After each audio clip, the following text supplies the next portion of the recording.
Well, James, tell me about your work with Pets as Therapy.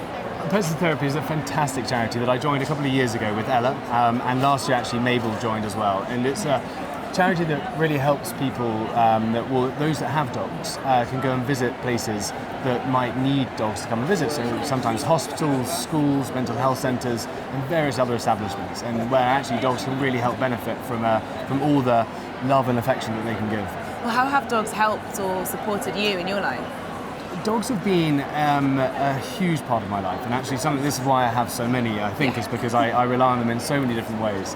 But they have, when I was diagnosed with clinical depression, it was Ella that was with every single one of my therapy sessions and was my constant companion, and that's what prompted me to join Pets Therapy, because I realised how much they've done for me, and I just wanted to be able to give a little bit back to those who perhaps are less fortunate to have dogs, and visiting them as frequently, and really get some of the benefits that I've had. Well, for anyone who may need that support, may need that companionship, and doesn't have access to dogs, but also for anyone who does have access to dogs and wants to help out, how can they? Well, they can visit the website, the Pets as Therapy website, and it's fantastic for those who are establishments that might want visits, but also for those that want to sign up, who have a dog that has a nice temperament, calm temperament. Well, you mentioned Ella and Mable. There's more than 2 dogs here. So we have Ella, who is the mother of Zulu, Inca and Luna, and then Mable over here, who's the golden retriever, who's the great-granddaughter of my first dog, Tilly.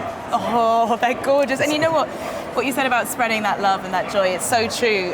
And this is the best place for it. You can feel it emanating from the room. It is an extraordinary experience. I cannot tell you how you're walking around here and I feel like everyone's my best friend because they just love dogs, and there's no better place to come if you've got a love of dogs and you want to come and talk all things dog related. There's a lot of love to go around and it's going around. So thank you so much for bringing them to us. They're gorgeous. Thank you. Thank you so much. Thank you. And I've been joined by 2 other Pets as Therapy dogs here. This is Woody and Milo. Woody goes into the local hospice, don't you? And Woody's actually a mixture of various different breeds, a bit of German Shepherd in there, a bit of Malamute as well, a bit of Husky. And look at this intelligent little face. This is Milo. And Milo is particularly good with children and adults on the autistic spectrum. You're very understanding, aren't you? You're a very good lad. They're very curious as well about things. James Middleton, who you just saw there, obviously doing a lot of good work for Pets as Therapy, but he's also going to be in action later today because he is deciding the winner of Friends for Life. We're going to be showing you through the course of the programme 5 fabulous films about dogs who have contributed so much to their owners' lives. Let's just see a couple of your photos you've been sending in.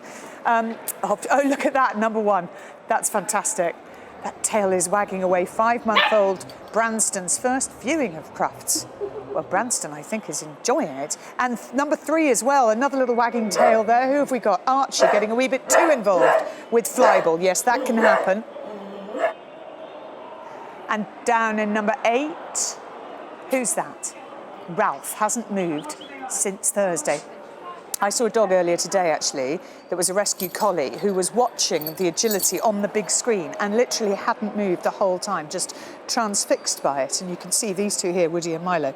Well, Milo's now having a little sniff around to where the dogs have been before. But anyway, you're enjoying it too, aren't you? We try and provide television not just for humans, but for dogs as well. After the break, it will be the Flyball, so prepare to turn the volume down if you want your dogs to be calm. See you in a minute.